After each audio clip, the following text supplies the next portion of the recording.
Hello everyone and welcome back to my channel. I'm Fatmata and this is Traditionally Inspired Meaningful Art, and today I am going to reveal my collaboration in partnership with Michelle from Michelle Sews Again for her hashtag Sew Purple to an ALZ22 Collabathon.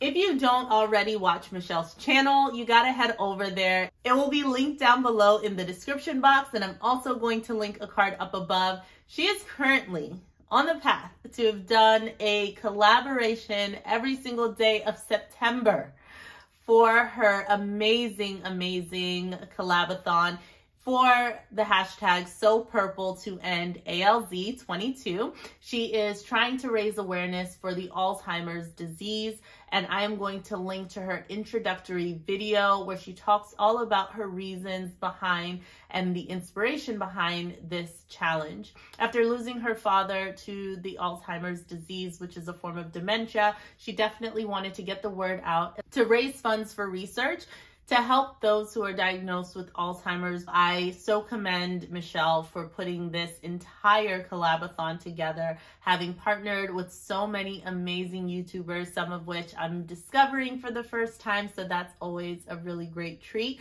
And to be able to see her creativity soar from various makes, dresses that maybe she had never thought she was going to do before, other creative things such as painting fabric, working with leather, and of course, ice dyeing. She is an ice dye queen.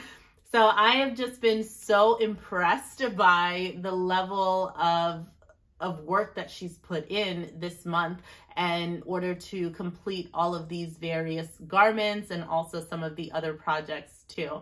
There are sponsors and prizes, so if you're motivated by prizes, definitely you want to get involved. But if you are here because you've been following along all month and excited to see what Michelle and I did for our challenge today, I am so happy to have you here and can't wait to share. So I decided when Michelle reached out to me that I would really love to try and make something for the fall. So fall layering piece. Fall is my favorite season of the year, hands down. I wanted to venture out and see what has been in my stash that I've been meaning to get to but have not gotten to yet. That would be perfect for this transitional period.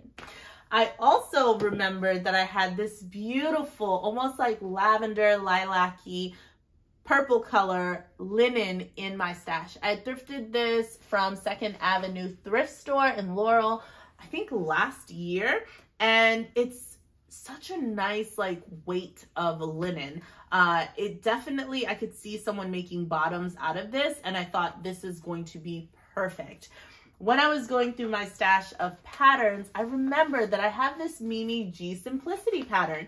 So it is Simplicity 8177, and it has quite a few things that you can make here. You have the jacket, the long line vest, you have these awesome trousers, and this V-neck shirt.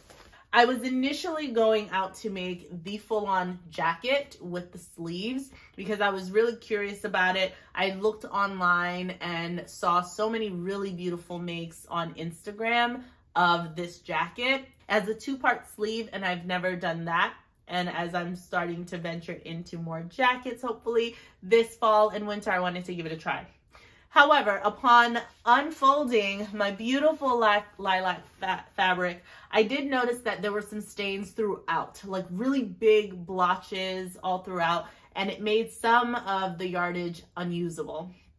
So that was a bit of a womp, but I knew that I still wanted to use as much of the fabric as I could. So I had enough that I could place some of the larger pattern pieces to get the front and the back of this, but I was not going to have enough additional usable fabric that was unstained to do the sleeves. So I ended up going with the long line vest, but honestly, for the fall, being a transitional season, I still think that a long line vest still works as a fall layering piece. So hopefully you all agree with me as well. Even the way that she has styled it in this photo with the long sleeve shirt, I could see myself styling it with sweaters underneath it and that sort of thing, which still makes it really cozy for the fall. So I ended up cutting a size 12 in the top portion, so in the bust area, and then graded out to a size 16 by the hip. And that is what I did throughout. As far as constructing this, I use the actual instructions here Mimi G does have video tutorial and instructions on YouTube. I don't know, it didn't even dawn on me to look at that. I think I was just watching other like sewing YouTube videos that I wanted to catch up on. So I didn't actually use the sewing video on YouTube. I just followed the instructions. I think I was able to create the vest successfully. I used my overlock thread that is like a sherbety color, so that was really cool. It has different purples in here as well as magenta, blue, and some green, so that was really fun. So you get some pops of that color on the inside here, all throughout there if I were to open it. Now, finishing this off with serger thread that would be visible probably wasn't my finest moment, but this vest is not meant to be lined, and I didn't necessarily want to figure out how to line it. It is also, it also comes with a front band as well as a facing down the front, and it has armhole facings for the vest option. So I did include those as well. I will say that it probably would be best to slip stitch those in place to keep them down. What I did temporarily just to sort of keep it in place was use my heat and bond sort of tape and fuse it down. So if you've ever seen heat and bond, it comes as like tape, which is clear, and then you put it, you sandwich it in between the fabrics that you want to fuse together, and you use your iron to sort of melt it into place. So that's what it looks like. So I did that to hold down the front facing. I also did that to hold down parts of the arm facing.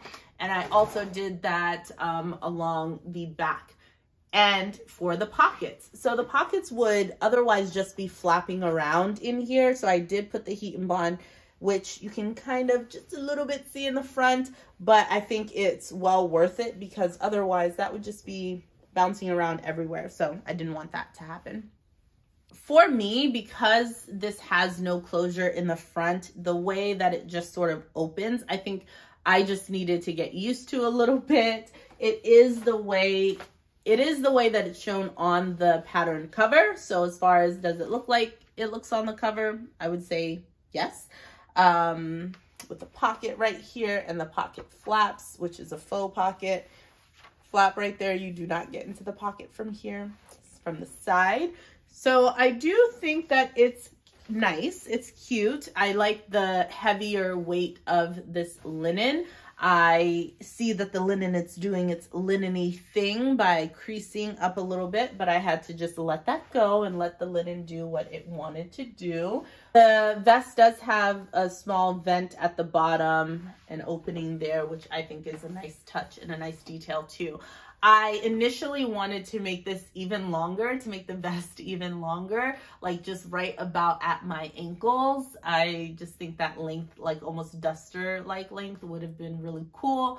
But again, when I actually went to place the pattern pieces on my fabric and I realized they had all of those sections that were not good that I couldn't use because they had those blotches and stains on them, I sort of just, I went cross grain on the fabric, so I just used up the length there, which fit the pattern pieces perfectly, which was nice. All in all, it had quite a few pieces just to make the vest as well. So it had the front and back pieces along with the pocket and pocket flap. It has the front piece right here that is attached and the front facing, as well as a two-part armhole facing and the back facing. So quite a few pieces, I think about 9 in total for the vest. So it's a bit more involved. You would need interfacing as well for the facings. And if you wanted, maybe if you were using a slinkier fabric, maybe just to put a strip down where you're going to insert the pocket itself, just so that doesn't warp on you. So those are some areas where you might want to, of course, put interfacing, and all of that is included for at least, you know, all the facing pieces and such. I still need to figure out how I want to tack this down. For most of it, I went ahead and used the heat and bond to just press it in place temporarily. I do think I'll go back and hand slip stitch this in place just so it stays put. But otherwise, I'm really excited about the final make. Like I said, I think it'll be really cool to sort of style this throughout the fall, even in the spring as well. And I could see myself making this vest and or the jacket again in some other fabrics that I have in my stash that would be great fall jacket attire. So I'm super excited to give those a try as well. And I'm glad that I went ahead and tested out this pattern for the first time, and I cannot wait to see what Michelle has made for her collab, and I will be heading over there soon. So I hope right after watching this video you also go ahead and watch Michelle's video. I'll link to it in the end cards and also put it in the description box down below. If you do make something purple, you definitely want to go over on Instagram where this challenge is being hosted, and you want to post your make. Make sure that you comment and put the hashtag so purple to end ALZ22, just so we can see the entries from this year. And be sure to tag The Real Michelle Sews Again. Okay, The Real Michelle Sews Again. So I'll have all of those details down in the description box below, and I'll also put up the infographic so that you can kind of see, know where to enter, and know what is available to you. Again, Michelle goes into a ton more detail, so if you aren't already familiar with this collabathon or with this challenge, if this is the first video you're landing on, I will be posting to Michelle's introductory video for you. Let me know in the comments down below, how do you like this lilac lavender long line vest that I created with Simplicity 8177? Have you ever made any of the garments from this awesome wardrobe pattern? I'd love to know in the comments down below. Please like and subscribe, and head on over to Michelle's channel to see what she chose to make for her fall layering piece. Also, you get a double upload from Michelle today as she partners with Adele from Sew for Serenity for their ice-dyed lounge set.